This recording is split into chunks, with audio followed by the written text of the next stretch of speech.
October 1st is unique to Nigeria and her citizens in all fronts, and it has been observed as Independence Day. And also the day is set aside by the United Nations as International Day for the Aged. The care for older persons is our focus on Panorama today. I'm Rhoda Anona.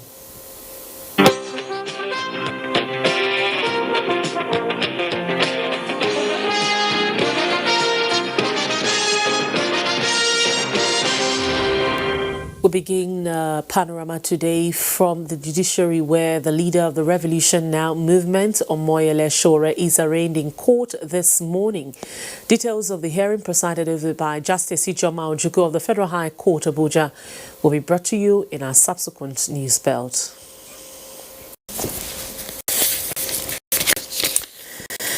An interdenominational church service has held to mark Nigeria's 59th independence. Vice President Yemi Osinbajo at the service says God brought his trusted prophets as promised a new peaceful and prosperous Nigeria where equity and justice will prevail. Jide Onifade has to report.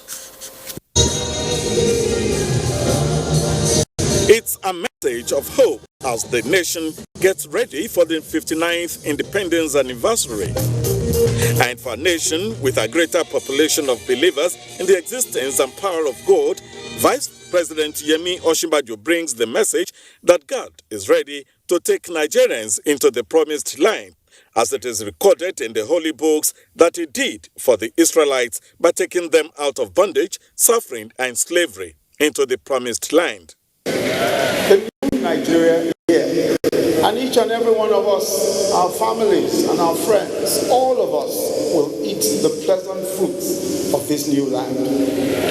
God Almighty has taken away the protection of the enemies of this nation. He has taken away their powers.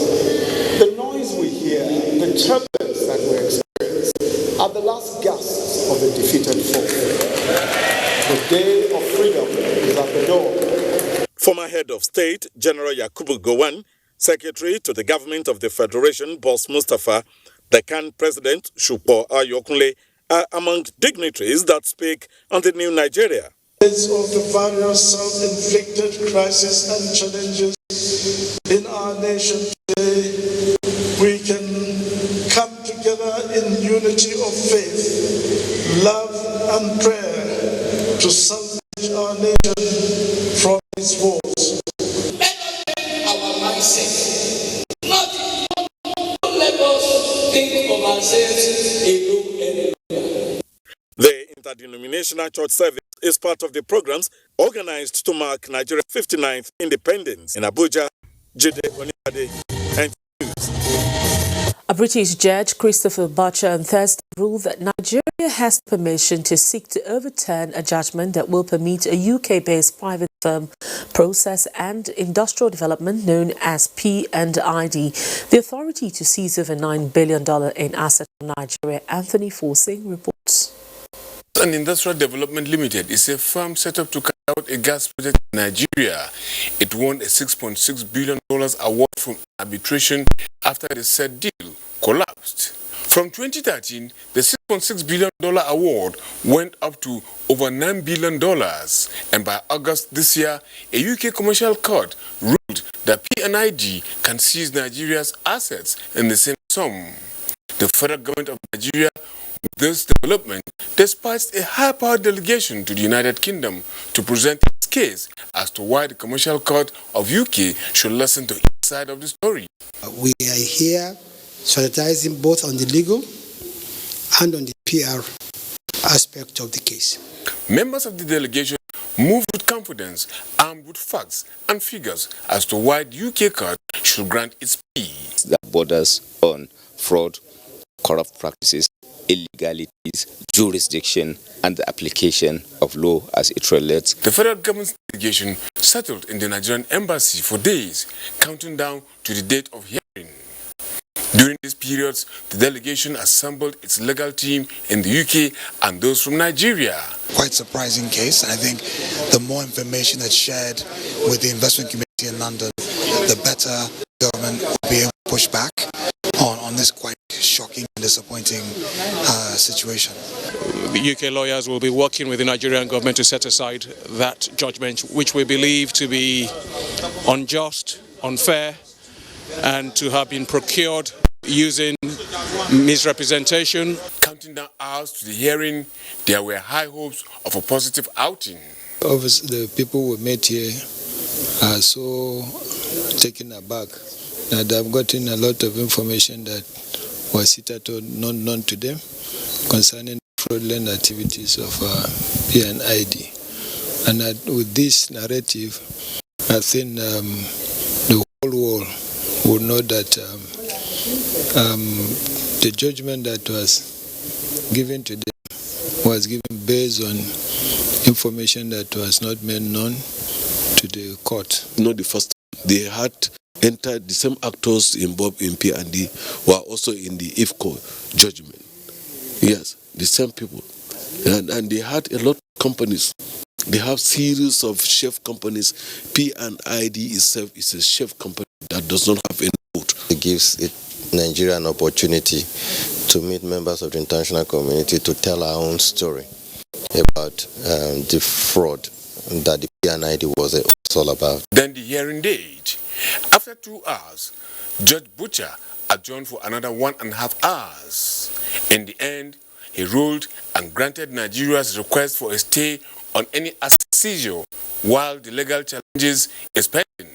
We are studying the ruling from that perspective, from the perspectives of compliance, from the perspectives of the law, the perspectives of available remedies to us. What this means is that we can no longer be harassed by PND. At least in the next 60 days when we would have been able to meet the cost condition. Anthony Forson, NTA News.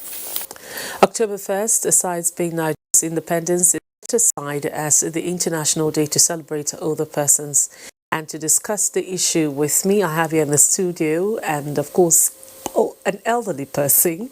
He is Senator Eze Ajoku, who is the President, Coalition of Societies for the Rights of Older Persons in Nigeria. Senator Ajoku, it's good to have you join us on the program this morning. Thank you very much. All right, first of all, before we begin to talk about your group and what you do, first of all, let's look at the issue on ground and that has to do with older persons. How would you assess the rights of older persons in Nigeria as we speak?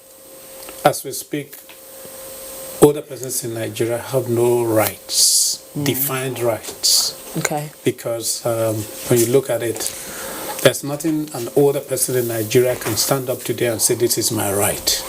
Okay. You know, either in health, in other areas. That is what my organization is struggling and fighting for and advocating for. Last year we had to send a draft bill proposal to the National Assembly, on the rights and privileges of older persons. Okay. Unfortunately, the Senate was so busy that no attention was given to it. We are also trying to go back and represent the same bill to the National Assembly this year, because until there is a legal framework to back up any efforts in the advocacy for the rights and privileges of older persons, nothing will happen. All right, so what are you doing? How are you pushing for this legislation? Well, what we're doing is, like I said, our committee, we looked at all the laws and all the bills that have been passed, and none addresses completely the rights and privileges of older persons. And we came up, in our group, we sat together. The late John Shakaya was chairman of the committee that looked at the bill, and we came up with a draft bill. Okay. And what we would like to see is that there should be passed a bill providing for some basic rights and privileges for older persons in Nigeria. You see, when we talk about older persons, we're not talking about those older persons who are in Abuja, for example, or in Lagos, who still have something to do. Because the majority of older persons are in the rural areas. Sure. And you find that, whereas some of us, I'm 72, I'm comfortable, I work some of them in the rural areas cannot eke out a meal in a day. Some are abandoned. There are children who you expect to look after them. Many of them have no jobs. So they are not able to support themselves. They cannot support their parents. And you can imagine what is happening to older persons in rural areas. So what are your major challenges now? A major challenge is that is government. Okay. We want government, one, to have definite actions for the older persons. Okay. It's not a matter of talking about older persons. I mean, look across this country. Our president is an older person. Most 60% of those in the Senate are older persons. Yeah. About 30% of those in the House are older persons. Yet, no one amongst all this group are talking about older persons. Unfortunately, the older persons have been put in women affairs, where they are dealing with children, a lot of problem with children, a lot of problem with women. Yeah. So, older persons, to my mind, have become an endangered species in this Nigeria. And when we say the heroes of our the labels of our hero past, these are the heroes that built this nation. Why is no one thinking about them in their old age? Those are the issues. Okay. And we're looking up to government. We know that the families have been looking after the older persons. Okay. We're saying, let it not be just the families. Let there be a partnership between government, a partnership between non-governmental organizations and such structures that are trying to help, and the families, so that it is not an abandonment of older persons to their respective families. Okay. They have contributed to the building of this nation. Definitely. We'll be 59 tomorrow. And then, where are the older persons in anything this country is doing? All right, you are the president for the Coalition of Societies for the Rights of Older Persons. So far, what has your group achieved? Well, our group has done quite a lot. What happened was that we have different NGOs, faith-based organizations, all the groups looking after the older persons. Yeah. And we came to a realization that individually, we are making efforts, but we needed a platform, a stronger platform, to be able to reach government and do things so that government can hear our voice more. And that's how we formed the coalition in 2016. Okay. And mainly we formed the coalition, we went into action. We've worked with the Women Affairs, and I believe that with the new minister and what the efforts the permanent secretary did last year, we will soon have a policy on aging. We believe that in the next 2 months there will be a policy on aging. But hitherto there has been no policy on aging.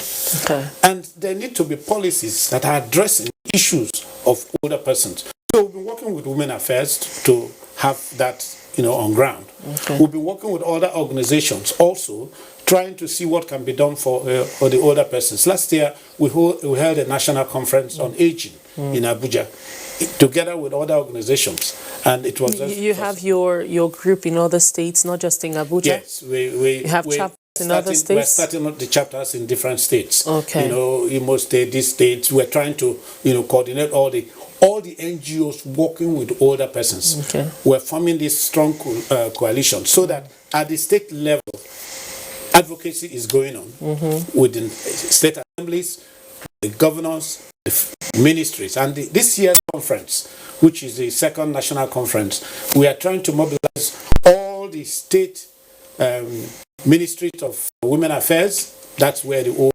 older persons are now. Yeah. They are state governors. Members are mobilizing in those states.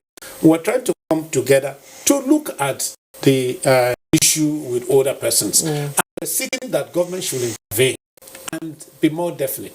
Look, there's a personal assistant on women affairs, youth, and nobody thinking of older persons. Older persons will probably need a commission to look after them. Okay? So that there'll be focus on addressing these senior citizens, as done in other countries. When people get old now, there are no old people's homes, and nobody will want to send his relation to an old people's home as presently constituted. Okay. We've been asking government, create daycares for older persons. My mother used to come to stay with me, but she's now in the village. But when she comes, or your mother can come visit you now, what will you do when you're coming to work? You lock her in and put on the television for her. If there's a place she can go, where older persons gather, it will be fun. She would feel younger. Definitely. She will interact with people. And I used to be surprised. My mother does not speak English, but when she sits at my gate with security men, I see her laughing and happy, talking with them. And I'm wondering, what are they talking about? Since they speak Hausa and she speaks Igbo, I can see them talking to her and she's talking to them, and I'm surprised. And that is the kind of feeling old people want. Loneliness is killing many older persons. Definitely. All right, Senator Eze Njoku, thank you very much for coming on Panorama. We wish you a very wonderful celebration tomorrow. Thank you very much. And of course, we wish your society the very best as you continue to advocate for the rights of all the people in Nigeria. Thank you very much. All right, we'll take a short break now, and when we come back, Panorama continues in just a moment, so stay with us. The struggle for independence had been a long and tough one. Our founding fathers and compatriots sacrificed their comfort and even shed their blood. We cannot at this point in history afford to spirit away their sacrifices for immediate but temporary gains of today. Let us emphasize what unites and not what divides us. Working for the unity of purpose with a stronger vision for a better tomorrow. NTA, growing with the nation. No matter where you come from, no matter your religion, we are one. Let's live together. Let's stop fighting each other. Let us live as one. It doesn't matter where you come from, your tribe or religion. All right, you're welcome back. I guess that's the much we can take on Panorama for today, as we'll be joining our live broadcast from Port Harcourt on the public presentation of the certificate of OML 11 by the Rivers State Government in Port Harcourt. Do enjoy.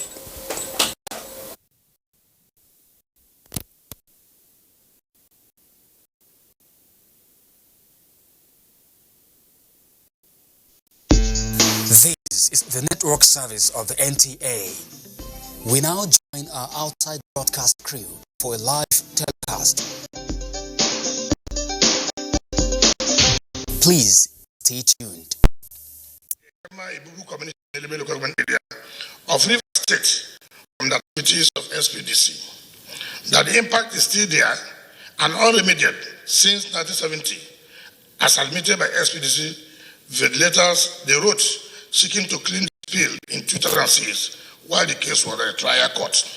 The Rivers State government has suffered, the Rivers State has suffered the worst impact of the environmental degradation resulting from oil-related operations.